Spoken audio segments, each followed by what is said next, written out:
కొందరి జీవితాల్లో చింత తారాస్థాయిలో ఉంటుంది. ఏదైనా మీటర్ పెడితే తళ్ళు మనం బదులైపోలాగా ఉంటుంది ఆ మీటర్, అంత భయంకరమైన చింత అనమాట. యాంగ్జైటీ ప్రతి చిన్నదానికి, అరచేతుల్లో చెమటలు పడ్డం అంటారు చూసారు, ప్రతి చిన్నదానికి చెమటలు పట్టేస్తూ ఉంటే. దేవుని లేఖనం సెలవిస్తూ ఉంది, ప్రార్థన చేయనప్పుడు, ప్రార్థనకు మోకరించినప్పుడు విశ్వాసంతో మోకరించండి. ఒక దేవుని సేవకుడు అంటాడు, if you have time to worry about, you have time to pray about.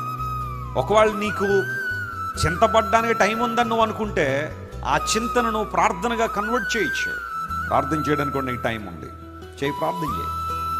ప్రార్థన అనగా దేవునితో ఒక సంబంధం, ఒక రిలేషన్షిప్. కొంతమంది ప్రబుద్ధులు ఉంటారు, ప్రతి చిన్నదాన్ని కూడా విమర్శనాత్మకమైన ధోరణిలో చూస్తారు. They always put a lens on the Bible. బైబిల్లో ప్రతి చిన్న మాటను విమర్శించాలని,